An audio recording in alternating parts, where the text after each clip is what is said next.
Vamos a ir a una entrevista donde Gustavo Berganza va a iniciar la conversación. Yo me uniré en un momento con ellos allá. Se encuentra con nosotros Valerie Julián, que es la coordinadora del Sistema de Naciones Unidas acá en Guatemala. Gustavo.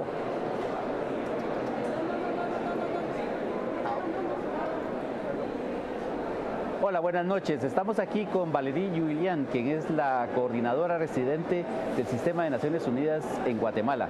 Muy buenas noches, Valerie. Buenas noches. Quisiéramos primero que todo preguntarte cuáles son tus impresiones de este proceso. Bueno, primero quiero decir que nosotros no hemos hecho una observación electoral. Entonces, no, en la forma. En la forma, vamos a decir. Nuestro rol era la observación de los derechos humanos a través de la Oficina del Alto Comisionado. Pero no obstante, mi impresión, siendo aquí en este ambiente, vamos a decir que ayer me preocupé bastante con los primeros eventos que me hicieron pensar que podía haber mucho más violencia que lo que ha habido. No digo que está bien que ha habido violencia, pero ha habido menos que lo que se pensaba. He hablado con varios observadores del mundo de las ONGs y otros, y reportan, vamos a decir, un nivel de conflictividad leve en comparación a lo que se temía. Para mí es un momento de alivio, porque hubiera sido un desastre si verdaderamente había habido mucho más violencia. Tengo la impresión también, a la luz de lo que me han contado los observadores, las ONG, el mirador electoral, que en general ha bien funcionado el trabajo del TSE, del tribunal.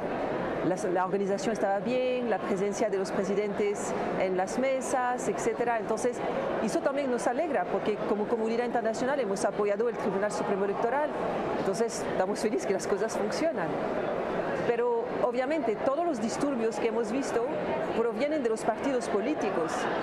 Más de los partidos políticos que de fuerzas ajenas a los partidos políticos. Yo hablaba hace un momento con Alberto Brunori y me decía que habían enviado observadores de la Oficina del Alto Comisionado de Derechos Humanos a zonas verdaderamente peligrosas como en San Marcos. Y había conflicto. ¿Qué nos puedes tú decir de eso? Bueno, de lo que yo escuché, porque todavía no hemos tenido todos los informes, pero sí aparentemente ha habido violencia en estas zonas. Sí. Entonces, yo diría, es muy lamentable porque pienso que toda la violencia es el fruto de grandes manipulaciones que vienen de los partidos políticos. El tema de ir a comprar votos, el tema de hacer lo supuesto acarreo.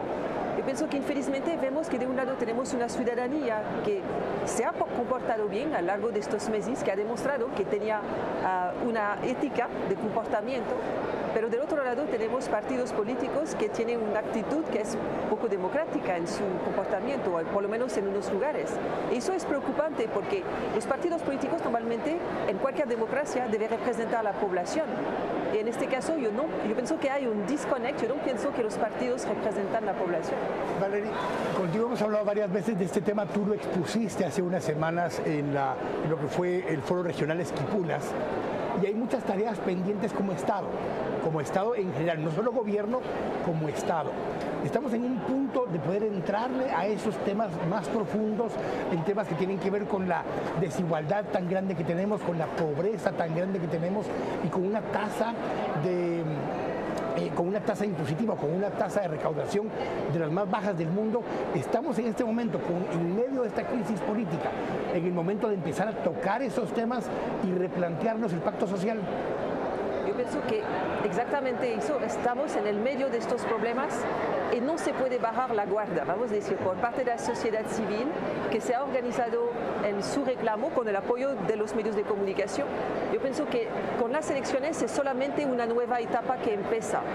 Entonces yo diría, hay que continuar con este reclamo, hay que continuar con este trabajo de reformas, porque si no, el país puede volver a dormir de nuevo y entonces a entrar en una situación similar a la que hemos conocido hasta ahora.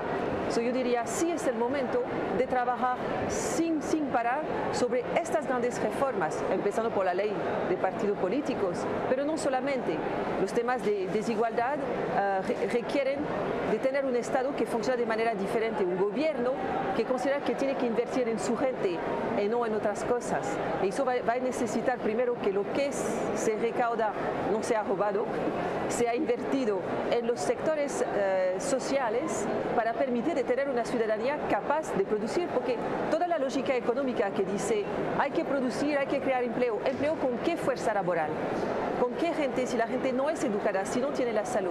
Entonces yo diría, es una lógica que hay que primero invertir en la gente para después lograr un desarrollo. Ahora, en este momento tenemos la paradoja de una doble transición.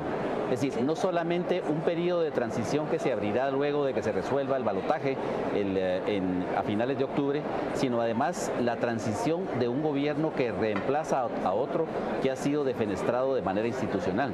Es decir, ¿qué posibilidades tenemos nosotros entonces en esa doble transición de poder comenzar a hablar de esos temas básicos? Porque el presidente Alejandro Maldonado ha hablado de que una de sus prioridades durante este corto periodo es la educación y la salud. Quizás es una doble oportunidad. ¿Sí? Quizás es una doble oportunidad.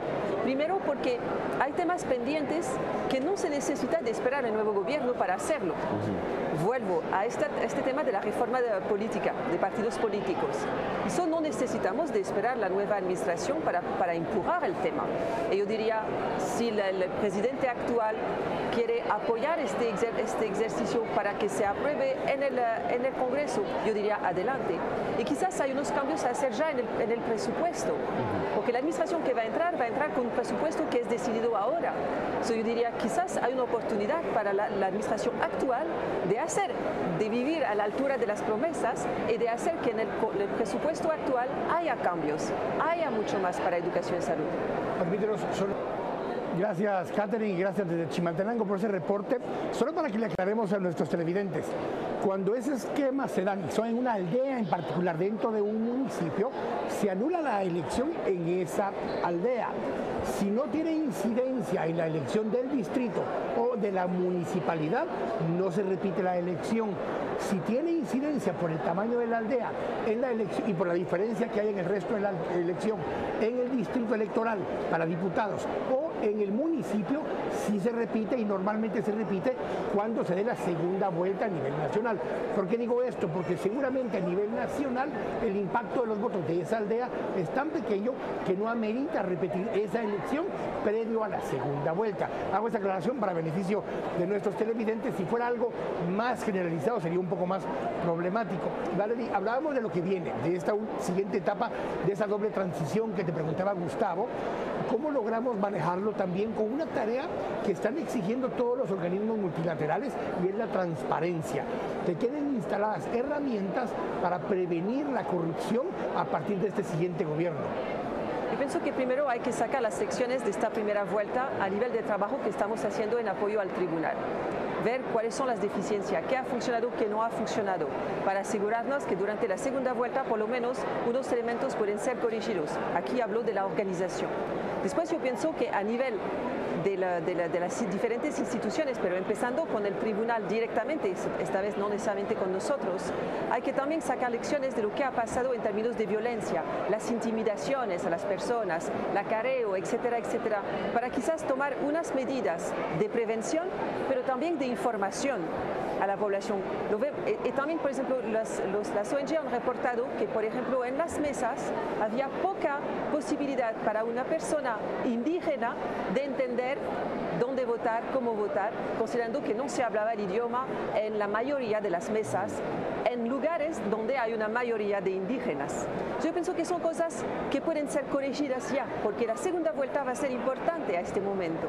Entonces yo diría, sí hay que tomar ya medidas y podemos acompañar en la medida del posible nosotros como Naciones Unidas. Entonces, sintetizando, debemos pensar más que todo en el periodo de aquí hasta la segunda vuelta y corregir los errores en términos electorales. Y luego, después de la segunda vuelta, pienso yo que habrá que corregir los errores del gobierno. Exactamente. Y es por eso que yo vuelvo a lo que decíamos, hay que trabajar sobre el presupuesto, porque eso va a determinar todo el año próximo, de una cierta manera. Y sí, hay que trabajar ya sobre unos de los elementos que han que corregir a nivel del funcionamiento del gobierno. Pero eso yo no sé cuánto será factible en el periodo de 4 meses del actual gobierno. cuál va a ser, vamos a decir, primero el tiempo que quieren invertir en estos temas en vez de manejar la casa del día a día. Y luego también la disposición del Congreso de aquí al 14 de enero. Exactamente, y también veremos después cuál es la disposición del nuevo Congreso, porque eso queda por ver también cuál será el nuevo Congreso. Te agradecemos mucho, Valeria, que nos hayas acompañado esta noche y hayas estado acompañando todo este proceso desde el Sistema de Naciones Unidas. Muchas gracias. Tenemos que ir a un corte nosotros ahora. Bueno, tenemos solo, antes de eso me dicen en la actualización de los resultados, con un poco más de porcentaje, ya lleva líder 20.93, CIE en 27.89 FCN Nación y 16.99 la UNE. Llevamos un poco más del 1% tabulado. Vamos a ir al corte y volvemos en un momento con esta cobertura especial de Destino 2016.